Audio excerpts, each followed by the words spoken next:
Hello, everyone. It is such a pleasure to be here. My name is Jenny Ambrose. I am the founder and CEO of Puree Fantastico, an award winning design science and strategy company that takes businesses of all types from mundane to mundane. My business is so full of offerings, I call my services the Muchness Buffet. I've worked with literally thousands of businesses across the entire globe, ranging from Fortune 500s like 3M, Pop Sugar, Charles Schwab, HSN, American Greetings, Walgreens, Alaska Airlines, to the German government, top tier universities, and like I said, thousands of independent businesses. I've been able to do that and stay sane by learning to recognize my own natural workflow. I've developed a process that allows you to get clear on your own patterns and energy flow so that you can make the most out of your energy and get what you want out of this amazingly juicy life that you're living or that you want to live.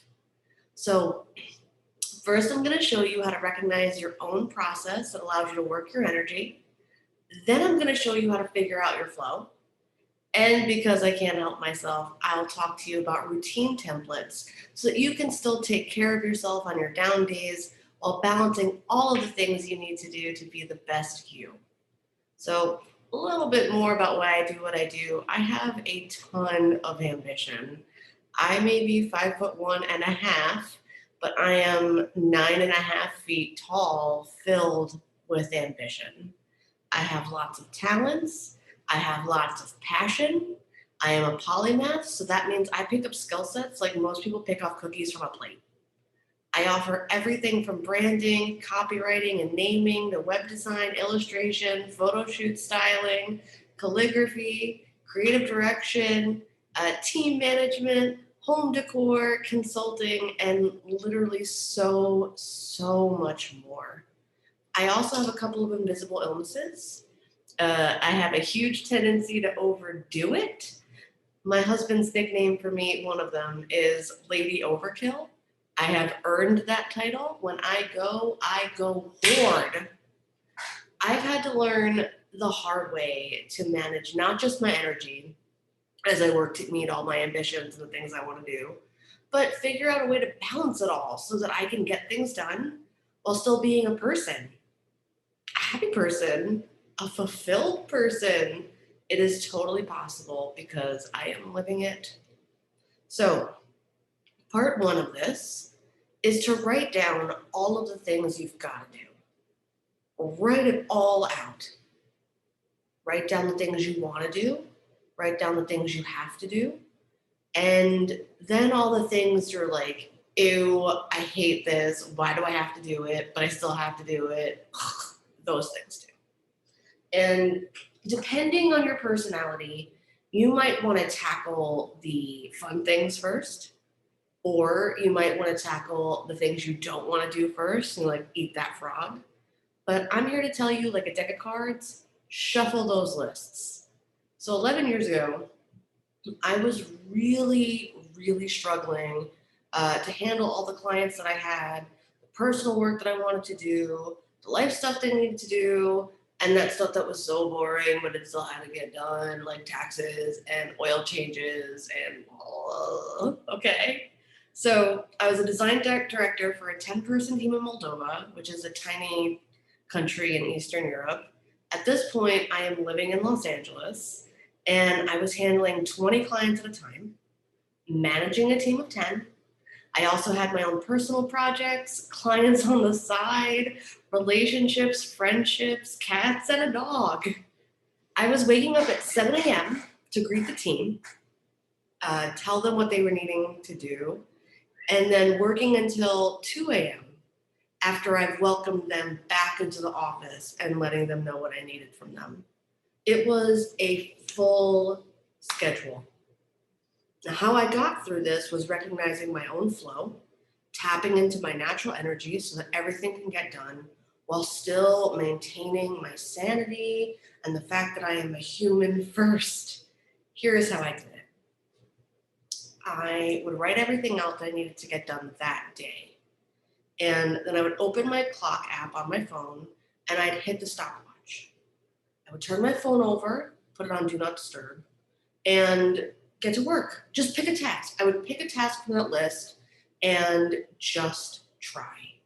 And when I felt like, oh, I wanted to get up, or oh, this isn't coming easy, or ooh, what's on Facebook, ooh, what's on TV, I would turn my phone over and pay attention to how long I was able to devote my attention or energy without judgment. So, what happens if I didn't feel like doing that task? I accepted it and I moved on. Because what I'm trying to do is see what I like doing, see how long I can devote my attention to it, and how do I feel during and after. So, super much no judgment. It's very important when you set up this work that you don't judge yourself because it truly doesn't matter. What you're developing is a process for yourself. If you tried to do a thing you had to do but you couldn't complete it, don't feel bad. Switch tasks, maybe even switch a list. You would be surprised at how much you don't mind doing laundry if you've already tried and failed at writing a blog post or coming up with Instagram content. So, switching up the tasks allows you to still get things done without forcing one task over another. You can also try to approach something again after completing a simpler task, or you can just move forward and leave that task till tomorrow. So for me, my natural energy and attention spans cycle around 15 to 30-minute chunks.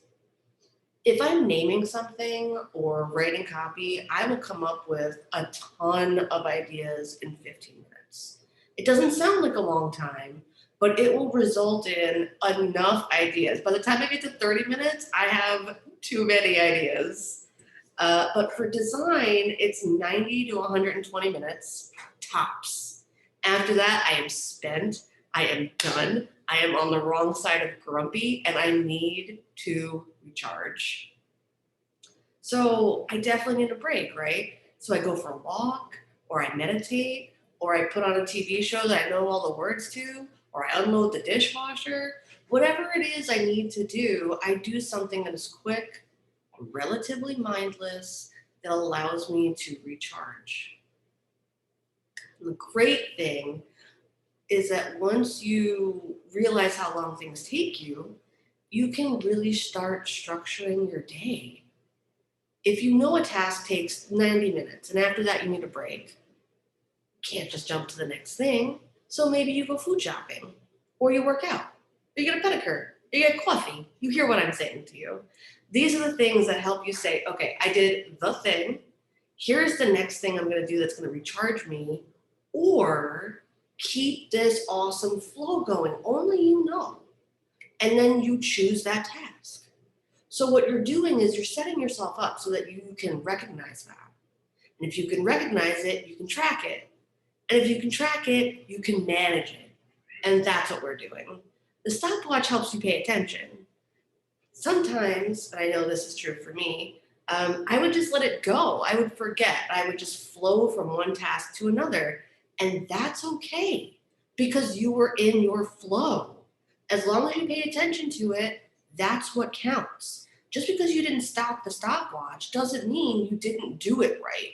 You could say, I worked seamlessly across these tasks, for this amount of time. And maybe that's just how it works for you. No judgment. Judgment is the killer of innovation. I'm going to throw that right out there. Judgment is the killer of innovation. So, part 2. Now it's the time for you to think about what your flow could look like.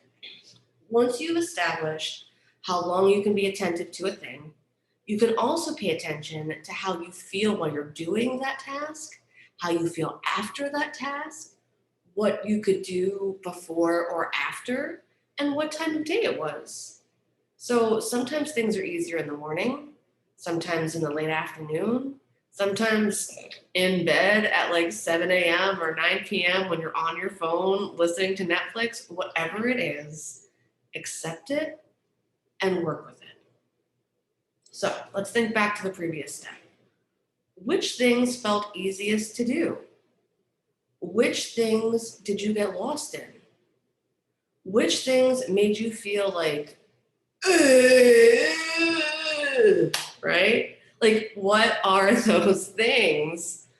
A lot of times you can actually delegate those things, which is a whole other shebang. Um, but here is where you need to be flexible. Rearranging tasks so that they best match your energy is something that is only going to come from you. It is a trial and error process. I know of no other way.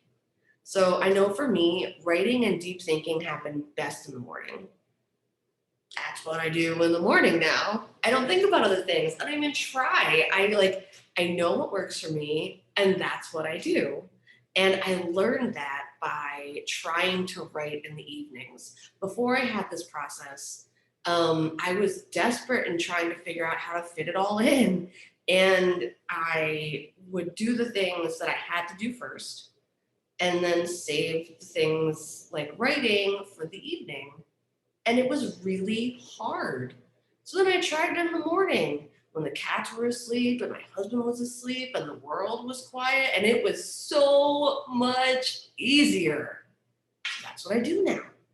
It is a permanent space for me.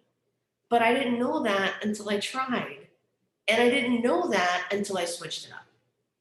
So you gotta switch it up, try different things, and you will be amazed at how freeing and sustainable it is to recognize when you stop, when you're done, and to know when to push and to know when to back off. So, just so we're clear, here's what my schedule looks like. I now wake up between 5 and 6:30 a.m. without any alarm. And I used to be a night owl. I used to stay up all night and work all night and not be a morning person. I slammed the door in one of my landlord's faces because she came to my apartment before noon. A true story. So I switched when we were living in LA, and our neighbors would party until 2:45 in the morning. So I trained myself to wake up at 3 a.m. If you want to know how I did that, come find me. I will tell you all about it. But that's how I handled my personal research project and writing a 450,000 word database. Did that. Handled 20 clients at a time. Did that. Managed a 10-person team. Cooked dinner. Worked out. Quit smoking. Did the things. Okay, now I'm at a place where sleeping in is 7:30 in the morning. That's sleeping in. So I get up, brush my teeth, wash my face, feed the cats. I go and I work out for 30 to 45 minutes, shower, set my hair in a glorious roller set because it makes me feel good. And then I hang out with my cats for 30 to 60 minutes. Because if I don't, they are going to be so annoying, and it is just easier for everyone to sit down and play with them. And that is when I do my Instagram caption stuff. After we've played, they're all chill. They like the fact that I'm hanging out in their space. Got The Simpsons playing. Instagram. Because it's easy, because it's fun. Then I get into the office. And I already told you I do writing first and big thinking first. But the important thing to know here is that I always do my own work first. Always, always, always, always, always, always, always, always, always, always, always. I am my first 5 clients. I am my first 5 clients. Everybody else who comes, they come after me. And I still get clients. I still finish my client work. I meet every deadline. They are very happy because what happens is I get my business where I need to be, where it needs to be, because I put the devotion there. My business makes the moves it needs to. My goals get met because I meet them first. What happens is when I devote myself to myself, I am instilling inside of me an energy that does not leave me. And so I take that energy and I flow it through my client work. And when I'm done, I'm done. And I move on to the next thing. And when I'm done with that, I'm done. And I leave the office and the day full and sustained. So please, please, please, please, please know that you put yourself first, you work on your own things first, and in this scenario, trickle down energy absolutely applies. It works. After that, it's things like illustration, writing blogs, planning strategy, thinky things, presentation, have to be sharp things, things like this. And then it's client work where I take that same structure and I apply it to them. So if I have to do, for one client, I have to do strategy, I'll work on that first. For another client, I have to do revisions to their business card. I probably do that last because one takes more brain power than the other. And that's just the way it is. So my end of the day is correspondence. And in between, I have capped my client calls to 3 a day. I break up my workspace with like a little bit of cleaning or wiping down or swapping out the washer and the dryer, like minimal things that take no effort, right? Take 5 to 10 minutes. I fit them in. Or if I have no client calls, I handle errands or I handle appointment calls, like calling the vet or ordering prescriptions or you know what I mean? Like life things. And I it just allows me to get the things done without stress, without overwhelm. So I'm very grateful for that. One thing I will say is that before I even leave this office, I write my to-do list. My clients know that if you get to me after 4:30 or 5 p.m., you will probably be put on the next day's to-do list because that's my boundary. I don't think about it. I don't have to think about it. I have put it up. I have exited stage left. I am out. Life is here. I am doing other things.